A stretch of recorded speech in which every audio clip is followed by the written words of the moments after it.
Good morning, second grade. Happy Tuesday. Today you're going to finish reading the first version of A Princess and the Pea, and then you are going to just answer the reading assignment questions, okay? Just telling me about the major events of the story. You're going to go ahead and finish that story, so you'll see how it all ends and see if she's a real princess that this prince is looking for. After you do that, again, just go ahead and do the reading assignment and then work on some iReady reading. There are like 7 of you who are done with your minutes already this week, which is awesome.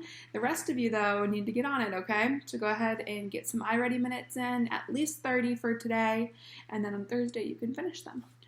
All right, we are going to read another chapter of Because of Winn-Dixie, and remember, it looks like Opal was about to tell Gloria Dump everything about her life. All right, chapter 10. I told Gloria Dump everything. I told her how me and the preacher had just moved to Naomi and how I had to leave all my friends behind. I told her about my mama leaving, and I listed out the 10 things that I knew about her. And I explained that here in Naomi, I missed my mama more than I ever had in Whatley. I told her about the preacher being like a turtle hiding inside his shell all the time. I told her about finding Winn-Dixie in the produce department and how because of him I became friends with Miss Franny Block and got a job working for a man named Otis at Gertrude Pets and got invited to Sweetie Pie Thomas's birthday party.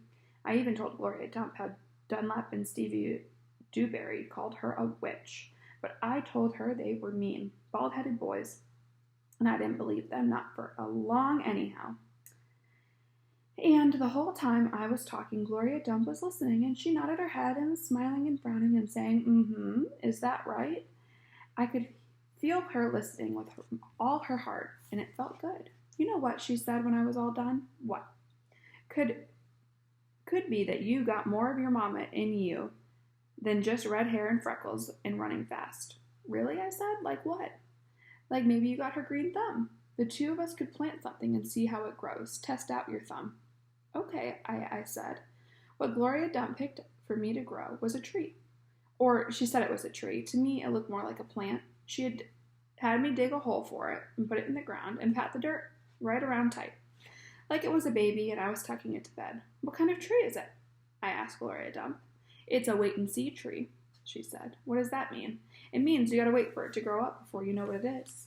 Can I come back and see it tomorrow? I asked. Child, she said, as long as this is my garden, you're welcome in it, but this tree ain't gonna grow and change much by tomorrow.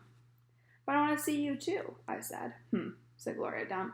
I ain't going nowhere. I'll be right here. I woke Winn-Dixie up then. He had peanut butter in his whiskers and kept yawning and stretching. He licked Gloria Dump's hand before we left, and I thanked her. That night when the preacher was tucking me into bed, I told him how I got a job at Gertrude Pets, and I told him about making friends with Miss Franny Block and getting invited to Sweetie Pie party. I told him about meeting Gloria Dump, and Winn-Dixie laid on the floor waiting for the preacher to leave so he could hop up on the bed like he always did. When I was done talking, the preacher kissed me goodnight, and then he leaned way over and gave Winn-Dixie a kiss too, right on the top of his head. You can go ahead and get up there now, he said to Winn-Dixie. Winn-Dixie looked at the preacher. He didn't smile at him, but he opened his mouth wide like he was laughing, like the preacher had just told him the funniest joke in the world. And that is what amazed me most. The preacher laughed back. Winn-Dixie hopped up on the bed, and the preacher got up and turned up the light. I leaned over and kissed Winn-Dixie too, right on the nose. But he didn't notice. He was already asleep and snoring. Well, it sounds to me like Opal has another friend, which is so exciting. All right, come back tomorrow to read another chapter.